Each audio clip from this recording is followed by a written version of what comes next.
Hello everyone and welcome into the Coach's Corner. I'm Charlie Balcom, Assistant Sports Information Director. Joining me today, Lindsey Wilson men's soccer head coach Ray Wells. Coach, thanks for being on with us. Good morning, Charlie.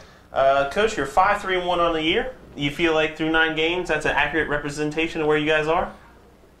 I'd say it is an accurate representation. I think we could be in much better shape. We gave 2 wins away with penalty kicks in the last 30 seconds of games. We lost to Rio with 2 minutes to go. So I think we're in a position to have a better record, but I do think it is a fair representation. Of those 9 games you've played so far, is there a certain one that stood out where you felt like you gave a complete effort and that was your most complete effort, or you still kind of yet to put together that full complete game? I think we've played 4 teams in the top 10. We're 1-2-1 against those teams. And the win was the one where we had the energy at the end against Northwestern Ohio. And one of the losses is where we didn't have the energy at the end against Rio. So I feel like we've got the potential to be maybe 2-1-1. You know, Thomas beat us, and there was no chance we were going to win that game that day. But other than that, with the other 3 matches, I think we could have done more if we had had more composure. And it's my fault that we're not fit enough, and we'll work on that. Last time out, it was a wild one, 4-4 draw with Campbellsville in front of a wild house at Walter S. What's it like being on the sideline? Take us through the emotions of that game, being down, then up, then even, then back up. Yeah, it's a roller coaster for sure. You think you're not good enough because you're 5-7 minutes into the game and they've had the play and score a nice goal to their credit. And then 15 minutes later, here we go. Alexi starts his dead ball show. And we're back in it, and you feel good about it. Go ahead 3 different times and couldn't win the game. So you combine that type of goal scoring, 8 goals in 1 game, and then you combine the passion for 2 schools that are less than 20 miles away from each other, and the great crowd that we had, and the fact now that they are a top 10 team and we are potentially a top 10 team. I think it was one of the best nights we've had at Walter S. Ruling Stadium.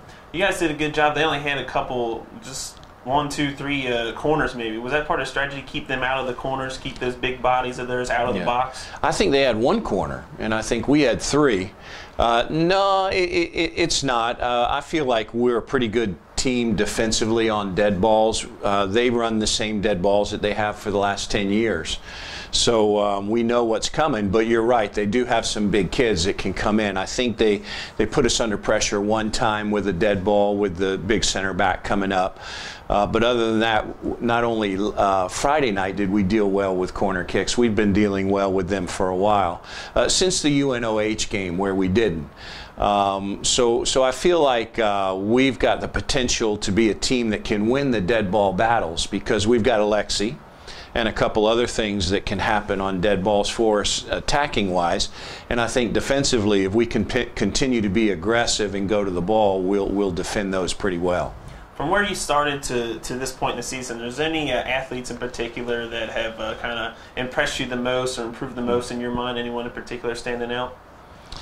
Well, I think the answer to that is yes. But for different reasons. There were 1 or 2 guys that didn't play early because we were still doing some paperwork to ensure that there weren't repeating classes. And once we got all that done, you added Stefan, and Stefan is a fantastic midfielder and a great leader out there for us. In terms of players making progress, I think you look at Mutaya. And I don't know that we've seen the best of him yet. If we have, then we'll take it. But maybe there might be more in there because, he's coming from a prep school in Connecticut where he could do whatever he wanted for 90 minutes. And now he can only do what he wants some of the time. So I think he's learning what is going to work at this level and what isn't going to work. He's only played, I think he missed 2 games, so I think he's played in maybe 6 or 7 matches now. And I think that he'll continue to progress. With our defense, we've had injuries and we've and made different decisions tactically as to who are going to be our center backs based on some good performances and some bad performances. So we're still working on that. In the attack, there's a lot of options. We've got a lot of speed, and then we've got a big donkey in Andres. So if we can figure out how to add Andres and his size and the way that he can hold the ball up for us and give us a little time for the speed to come in, that'll be a good way for us to attack. And we can also put Brian and Andrew up there, who are more speed guys. So there's a lot that still needs to be done. There's only 2 guys, Charlie, in the first 11 from last year's team. So it's a whole new team at times. So you take all of those factors together, and I'd have to say I think we're in pretty good shape. We're halfway through. And I think we have the potential to make more progress than maybe other teams do that have more returning players. When we talked early in the season, before the season started, you said this is a team we're going to score a lot of goals. We might give up some, but we're going to score a ton too. We've seen that so far. You guys have not been shut out this year. Apart from the high-flying offense, where's that next strength? Is it in that midfield, or is it that back row? No, it is. Stefan and Juldi playing in the position number 6 and position number 8 for us are fantastic players. We are going to add a new player, Israel Reyna, on Friday, who will challenge for that spot in the middle. And what we're thinking is we might put Israel in there with Stefan, and that would free Juldi up to move into the attack as a wide player, which is more of his natural role.